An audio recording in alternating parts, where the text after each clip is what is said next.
You have found my third video in my series of going on your Disney cruise with your kids. If you have found this video first, make sure you go back and look at parts 1 and 2. Lots of good information there. But without further ado, let's get started. Welcome back, Disney Cruisers. If you're part of the family already, give me a like so I know that you're here. And if you have not joined us yet, you should subscribe because everyone's doing it, and don't you want to be cool? So I'm wrapping up this series with things that I've learned from my Disney cruises with my children. Even though you might know some of these already, I'm sure there's at least 1 or 2 in here that you've never heard before, so make sure you stick to the end to figure out if I'm right. And if you watch it all and I'm wrong and you knew all these, then tell me in the comments and say, Ashley, you were wrong. It's okay, I can handle it. Bathing. Let's start with bathing. We have kids, we have to bathe them. Like, that's required. You just have to do it, even when you're on a Disney cruise.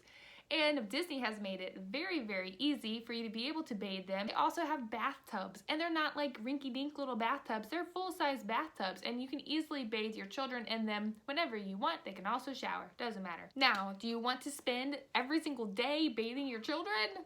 No, I did not. So one thing that I like to bring with me is dry shampoo, because it looks like their hair has been washed. Dry shampoo, something you might want to throw into your luggage or possibly buy before you get there, because I'm not sure if you can fly with that, especially if it's a big bottle. I don't know. I don't really fly. Can you check it? I think you can check it in your luggage, but make sure. But if not, there's a Publix like literally 5 minutes away from Port Canaveral, and I'm sure there's lots of stores around all the other ports as well. So dry shampoo, you just sprinkle it in, brush it through, and voila, your kid's hair is washed. And you look like a great parent. And then everyone at dinner around you is going to be like, oh my goodness, like, did that mom like wash their hair?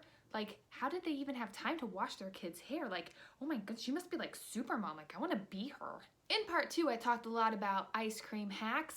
And I failed to mention one thing that pertains to dessert, and that is if you are on a ship that has an ice cream shop, one that you have to pay more for, like it's not included, then you can have them bring whatever you want to purchase to dinner for your dessert in the main dining room.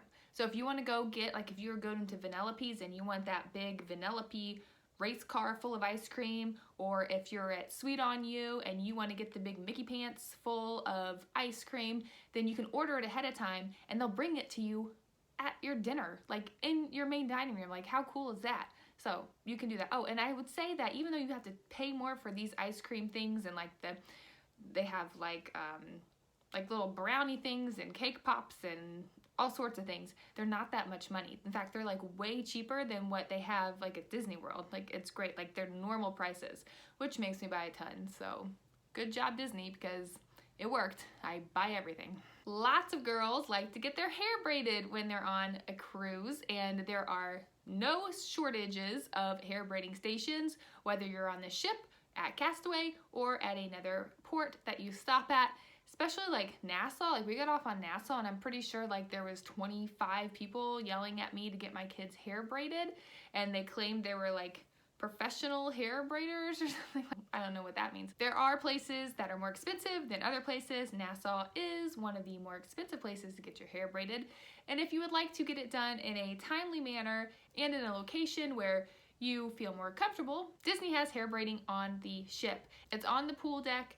You can go up there and see a sign to see when they're open, when they're closed, but they take reservations, appointments, whatever.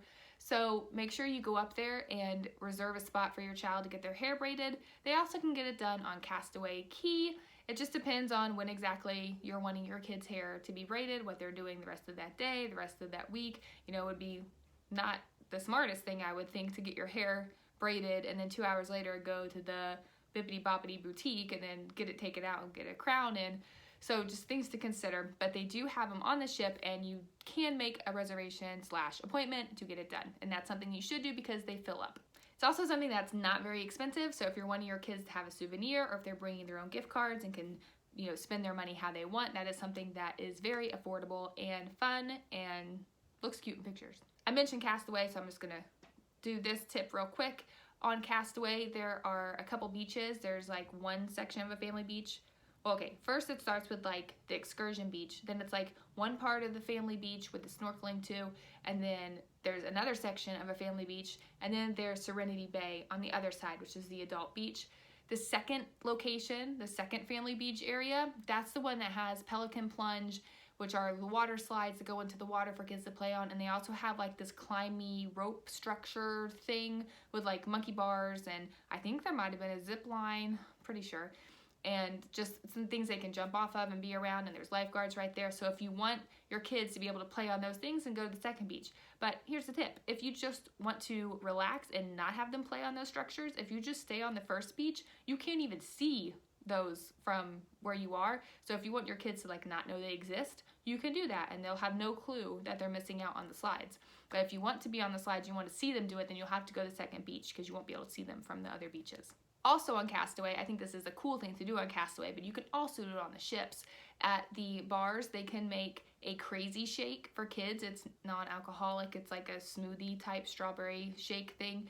And if I like getting it on Castaway for my kids because they like get to have the waiter come over and bring it to them on their tray, and they put like a cherry in it and a cute little straw. So it's like they're having their own like special drink like at the beach that got brought to them just for them.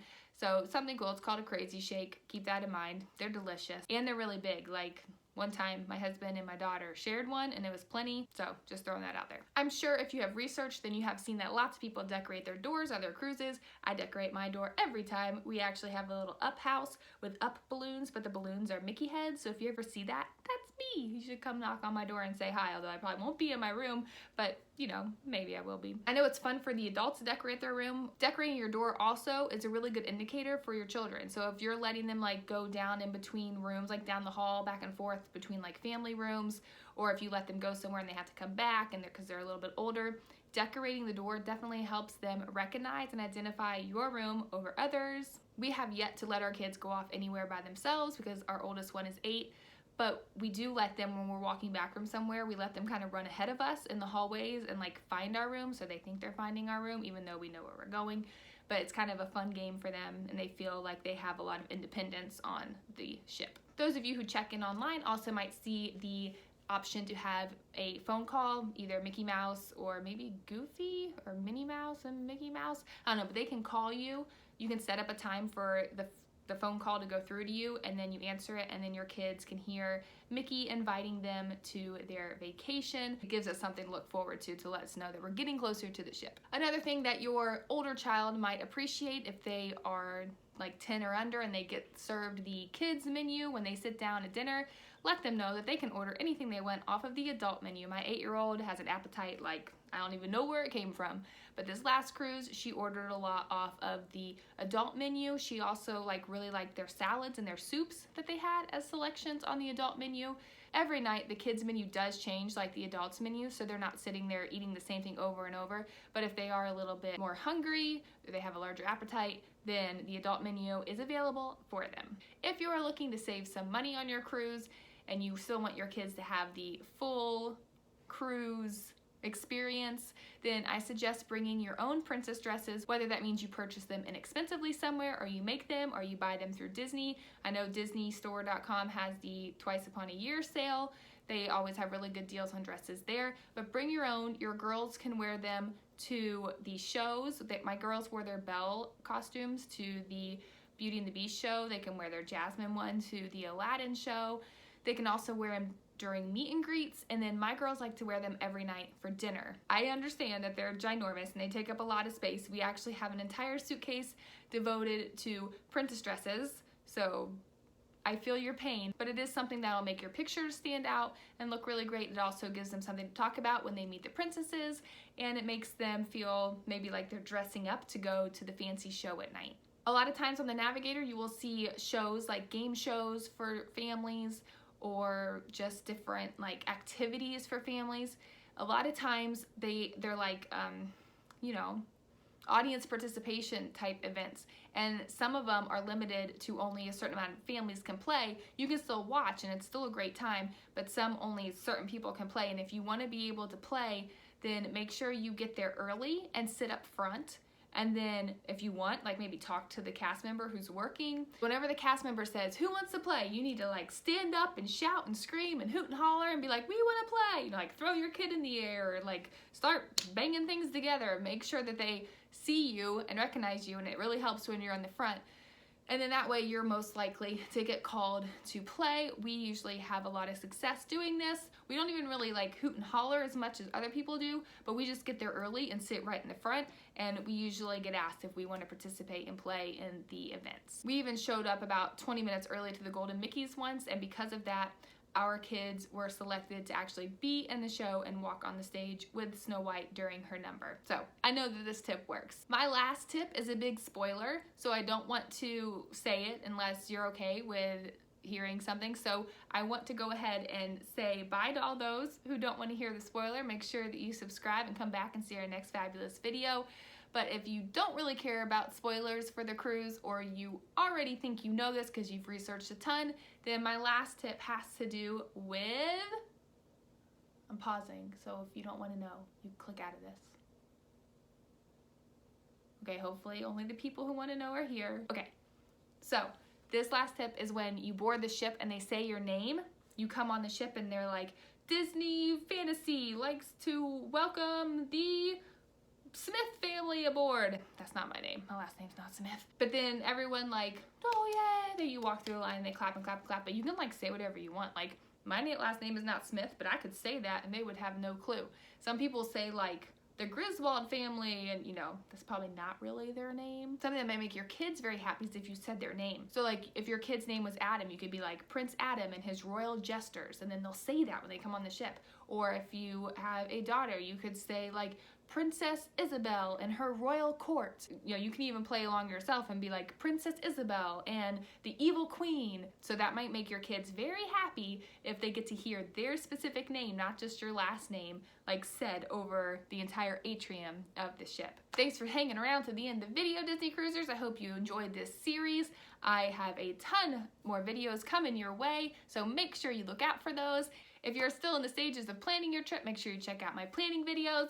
I love them. I hope you love them too. Make sure you share them with all your friends and family and let them know how excited you are about your Disney cruise. I will see you next time. Bye, guys.